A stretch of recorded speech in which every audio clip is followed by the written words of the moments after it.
Sir, देखा जाए तो आजकल हमारी जो जांच एजेंसियां बहुत ज्यादा मतलब अलर्ट पे हैं। तभी अभी एक अंतरराष्ट्रीय हथियारों के गिरोह का भी भंडाफोड़ हुआ है, जिसमें 10 लोगों को गिरफ्तार किया है दिल्ली पुलिस की क्राइम ब्रांच ने। जी, बिल्कुल सही कहा आपने कि ये जो दिल्ली पुलिस का काम है, पहले दिल्ली पुलिस को मैं बधाई दूंगा कि उनके द्वारा इतना उत्कृष्ट कार्य किया गया है। इसमें 10 लोग तो गिरफ्तार किए ही गए हैं और इनका जो मॉडल था, हथियार पाकिस्तान से रूट होकर के, इसमें पाकिस्तान, बांग्लादेश और नेपाल, जो आपने अंतर्राष्ट्रीय कहा है, वाकई में अंतर्राष्ट्रीय है। 3 मुल्कों का इसमें योगदान है। पाकिस्तान से हथियार वाया नेपाल भारत में आना, 10 लोगों का इस पर क्रियाशील होना, लेकिन हथियार तो पहले भी आते थे। इस प्रकरण में क्या चीज उल्लेखनीय है? इस प्रकरण में उल्लेखनीय है कि जो हथियारों का प्रकार है, सब बहुत उच्च कोटि के स्वचालित और अर्ध स्वचालित हथियार थे। कोई ऐसा नहीं था कि कोई भरुआ, कोई राइफल हो या आपकी पचफायरा कोई हो।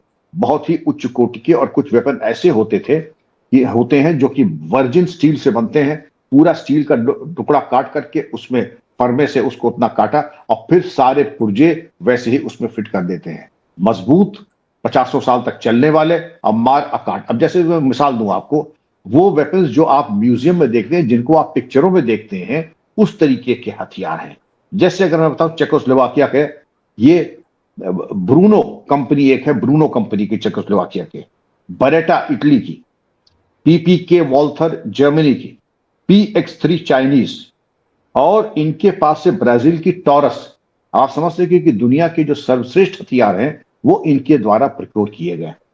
अभी तो बात खत्म नहीं हुई है, अब हम आगे आपको बताते हैं कि एक और वेपन है, पिस्टल PX57, और टर्की की स्टुएगर। ये केवल टर्की, यूएसए और इटली बनाती है। और जो पिस्टल मैंने आपको बताई थी कि PX3, ये केवल स्पेशल फोर्सेस के पास रहती है और बहुत ही घातक ये हथियार है। ये स्वचालित हैं और अर्ध स्वचालित हैं। और एक जो और मिली है, वो मिली है आपके पास सब मशीन गन। सब मशीन गन, ये मुझे नहीं लगता है कि आज तक कभी इस तरीके से बरामद हुई है। लास्ट टाइम जब बरामद हुई थी तो मेरे कार्यकाल में, लेकिन वो फिर उसकी दूसरा ही प्रकरण था, वो फौज के भगोड़ों से बरामद की गई थी। लेकिन अपराधियों से सब मशीन गन जो बरामद हुई है, वो चेकोस्लोवाकिया की बनी हुई, बहुत ही घातक और बड़ी दूर की मार करने वाला।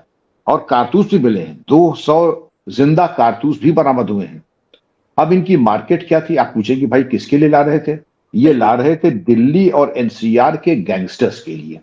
तो अंजू जी, ये बड़ी भाई कहने वाली बात है कि ये दिल्ली और एनसीआर के गैंगस्टर्स के लिए ला रहे थे। गैंगस्टर्स वगैरह जो थे, मान लीजिए उनके लिए भी ला रहे थे। हमें क्या ये लगता है कि ये सांप्रदायिक सद्भाव को बिगाड़ने के लिए या गैंगस्टर्स के लिए? तो गैंगस्टर्स के भी तो कई शेड्स होते हैं।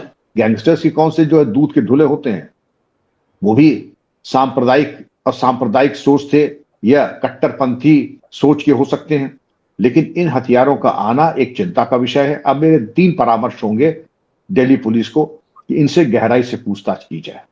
गहराई से पूछताछ करने के बाद आप ये देखें, इनको वेपन्स को मंगाया किसने है, इनकी मार्केट वैल्यू क्या है, इनको किसको दिया जाना था और किस अभिप्राय से दिया जाना था, उनके क्या उद्देश्य थे, ये सप्लाई चेन का इसकी शुरुआत किसने की, इनके रिंग लीडर्स कौन है, पैसा आप कैश में लेते थे या किसी फॉरेन अकाउंट में जाएगा? इन तमाम सवालों का जवाब, और ये जो 10 पकड़े गए हैं, इनका भी आपराधिक इतिहास और गतिविधियां पूरी तरीके से जानना जरूरी होगा। तो अंजू जी, इन्वेस्टिगेशन लंबा है, थोड़ा इसमें समय लगेगा, लेकिन जब तक आप पूरा lie detector test, polygraph test लेके नहीं करेंगे तो बात आपकी बनेगी नहीं। सर, नेपाल बॉर्डर पर तो चौकसी बढ़ा दी गई है ना। वहां पर जिस तरह से मस्जिदें बनाई जा रही थी, वहां से घुसपैठ हो रही थी, उसके बाद तो वहां पर सुरक्षा के ज्यादा बंदोबस्त किए गए थे। लेकिन आपको लग रहा है कि अगर ये वहीं से आए सर, तो वहां पर भी इसका मतलब घालमेल है? पूरा घालमेल है, वरना हथियार ऐसे आ जाना ये कोई। लेकिन मैं चूंकि इस एरिया में बहुत रहा हूं, ये सैकड़ों किलोमीटर लंबा, 700 किलोमीटर लंबा, ये सिर्फ यूपी का है। अगर पूरे देश का देखें तो ये पड़ जाएगा करीब 1400 किलोमीटर, यहां से लेकर के बिहार से लेकर दार्जिलिंग तक इंडो नेपाल बॉर्डर है। और ये पूरा एक तरीके से अनफेंस्ड है और अनगार्डेड है। ये ठीक है कि हमारी फोर्सेस डिप्लॉयड हैं, लेकिन हम ये कह दें कि ये फेल प्रूफ और फूल प्रूफ है, तो ऐसा नहीं है।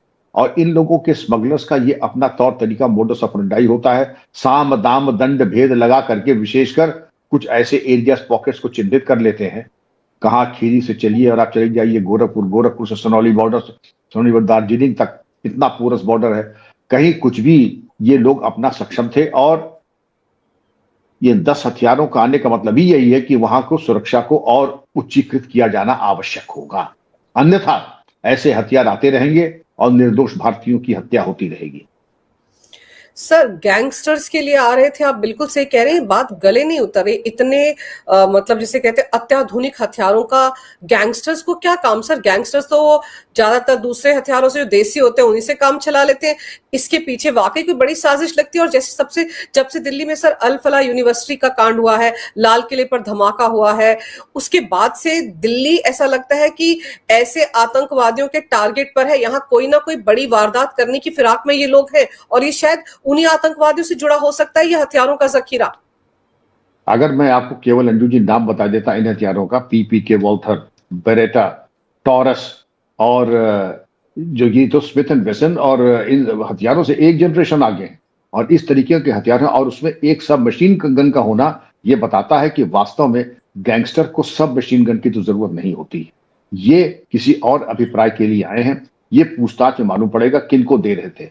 जब ये मालूम पड़ जाएगा किनको दे रहे थे तो आपके सवाल का जवाब का असली जवाब तभी मिलेगा जब पूछताछ में ये बता दें कि ये ए को दे रहे थे या बी को दे रहे थे या सी को दे रहे थे, और पता लग जाएगा पेइंग कैपेसिटी के आधार पर। और पेइंग कैपेसिटी क्योंकि हथियारों का चयन बहुत सोच समझ करके किया है। ये दूर से मार करने वाले हथियार भी हैं, क्लोज क्वार्टर वेपन भी हैं, और ऐसे हैं जिनकी रुकावटें होती ही नहीं। किसी ने, हमें लगता है कि जेम्स आर्म्स जर्नल जो हथियारों का इंसाइक्लोपीडिया कॉम्पेंडियम होता है उसका अध्ययन करने के उपरांत वेपन शॉर्टलिस्ट किए, क्योंकि जो वर्ल्ड के बेस्ट वेपन्स हैं स्वचालित और अर्धस्वचालित 200 राउंड के साथ वो ला करके दिए हैं। तो ये तो बिल्कुल आपका जो जिज्ञासा है और जो प्रश्न चिन्ह आपने लगाए हैं अंजू जी, वो औचित्यपूर्ण है। इसमें तो ये देखना पड़ेगा कि किस अभिप्राय से ला गया। दूर की मार करने वाले नाइट विजन डिवाइस कंपैटिबल है ये, तो नाइट विजन डिवाइस की आपको क्या जरूरत है? किसकी स्नाइपर आप इस्तेमाल करेंगे? तीसरी चीज ये है कि आपने 200 राउंड तो दिए ही दिए, स्वचालित और अर्धस्वचालित। जहां पर छोटा मोटा काम हो तो अर्धस्वचालित सेमी ऑटोमेटिक, और जहां पे पूरी मार करनी है, नरसंहार करना है, तो पूरी तरीके से स्वचालित सब मशीन गन का इस्तेमाल करेंगे। तो ये तमाम चीजें जो हैं वो यही इंगित करती हैं कि बहुत ही शातिर दिमाग का कोई व्यक्ति जिसके पास पैसे की कोई कमी नहीं है, तो उस गिरोह ने इनको इंपोर्ट किया है।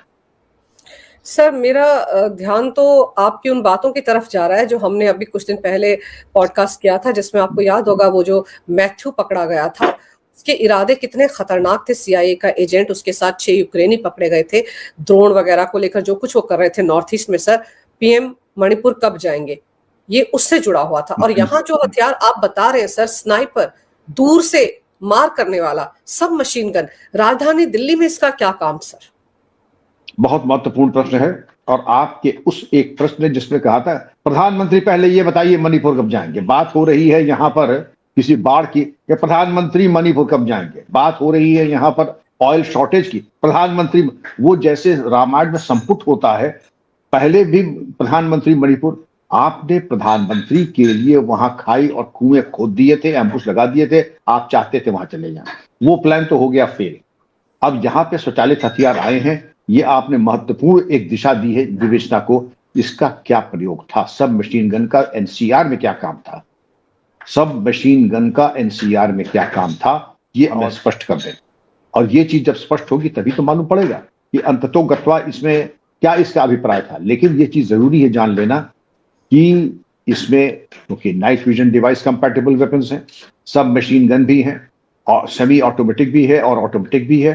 तो इसको देखना पड़ेगा कि जो मंसूबा मणिपुर में न पूरा हुआ तो उस चीज को फिर हम वो मंसूबा हम यहां कर देंगे। इसलिए मैं चाहूंगा कि हमारे माननीय प्रधानमंत्री, गृह मंत्री जी, आदरणीय योगी जी, इन सब की सुरक्षा को उच्चीकृत किया जाए, क्योंकि ऐसे हथियार का एनसीआर में होना, दिल्ली में होना, यह सुरक्षा के लिए बहुत ही ज्यादा घातक है हमारे विशिष्ट व्यक्तियों के लिए।